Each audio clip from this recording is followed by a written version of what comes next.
Bienvenidos nuevamente a este su espacio tan precioso que llamamos y compartimos con ustedes cada semana, comentario bíblico de liderazgo y competitividad. Traigo el comentario número 15 para ustedes. Yo lo titulo Forma de expiación de la culpa. En Génesis capítulo 3 y el versículo 21 leemos: y Jehová Dios hizo al hombre y a la mujer túnicas de pieles y los vistió. Jehová hizo túnicas de pieles al hombre y a la mujer y los vistió. Está hablando del evento posterior al pecado, cuando Adán y Eva pecaron y su moral fue una moral esclava, y ellos ciertamente tenían una brújula interior que los había llevado a poner túnicas diferentes, es decir, poner hojas de higuera para cubrir su desnudez. Dice que Dios hizo algo interesante aquí. Dice que toma un animal y lo mata y hace para ellos túnicas de pieles y los vistió. ¿Por qué Dios hizo esto? ¿Por qué? Porque en el principio del liderazgo encontramos que la forma de expiación, la forma de acabar con el pecado, la forma ciertamente de dirimir el conflicto y poder que el hombre y la mujer pudiesen ciertamente canalizar correctamente su frustración, su culpa, sus miedos, no era echarse la culpa unos a otros, sino que era cargarlo sobre Jesús.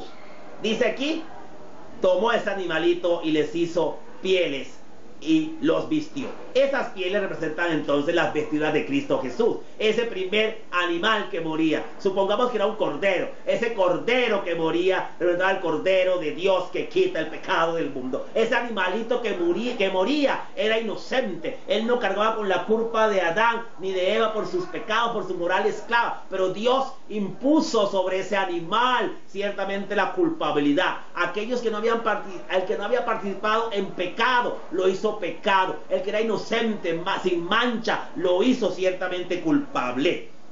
Es el principio entonces de la expiación de la culpa. Dios desvió entonces la sentencia de muerte de Adán y de Eva y lo canalizó sobre este animalito que representaba a Cristo Jesús. ¿Cuántas veces también en nuestra empresa, en nuestras organizaciones religiosas, en nuestras comunidades de fe, en nuestra cultura institucional, nosotros no tenemos las formas apropiadas ciertamente de canalizar todas nuestras frustraciones, nuestras ansiedades, y estamos en busca de algún chivo expiatorio? ¿Cuántas veces como líderes no estallamos en el hogar, en la casa, en la oficina, en la empresa, en la iglesia, y siempre buscamos cargar la culpabilidad sobre alguna otra persona?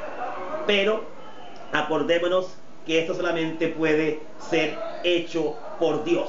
¿Por qué? Porque Dios dice que hace una forma de expiación diferente. Toma a uno inocente y carga la culpa. ¿Por qué? Porque el ser humano no podía cargar con la culpa, con la penalidad del pecado, porque el peso era demasiado y podría aplastarlo y moriría. Dios nunca te mandó a luchar contra el peso de la maldad de tus propios pecados. Dios quiere que entregues tu voluntad a Él. Quiere vestirte y quitar las hojas de higuera y poner la vestidura limpia de Cristo Jesús, el manto de Cristo Jesús sobre nosotros. Por eso entonces esta forma de expiación es la adecuada. Y la forma de expiación que nosotros a veces usamos de proyección, de proyectar nuestra angustia sobre los demás, muchas veces es equivocada, porque no aceptamos nuestra propia responsabilidad en una parte, y en segundo lugar no comprendemos toda la dinámica de la situación de la vida de los demás y la dinámica de la organización para estar cargando con culpabilidades. Es mejor entonces que aprendamos a dirimir los conflictos dentro de nuestras organizaciones de una forma más sabia. Dios pudo hacer esto, pudo desviar la culpa, desviar el fondo del problema, desviar el conflicto hacia un tercero que era inocente, que era Cristo Jesús.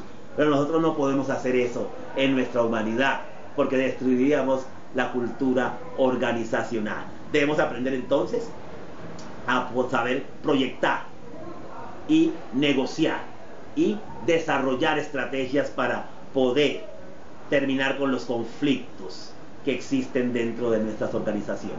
Dios terminó con el conflicto que existía en su organización edénica, transfiriendo la culpa al Cordero de Dios que quita el pecado del mundo.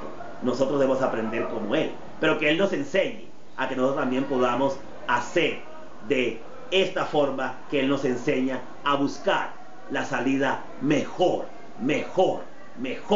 para que la organización pueda construirse y no destruirse. Por eso Él guardó en Apocalipsis nuevamente un nuevo Edén para Adán y Eva. No lo destruyó. Ese Edén representaba la organización, la cultura institucional. Lo guardó. Pero si nosotros no hacemos eso, podemos entonces destruir nuestra organización. Dios quiera bendecir tu ministerio en esta hora y no podamos seguir entonces en medio de los conflictos, en medio de los ataques entre unos y otros, cargando culpas, tirando bombas y culpas unos con otros. Busquemos la mejor salida como Dios dentro de la organización. Dios bendiga tu ministerio en esta hora.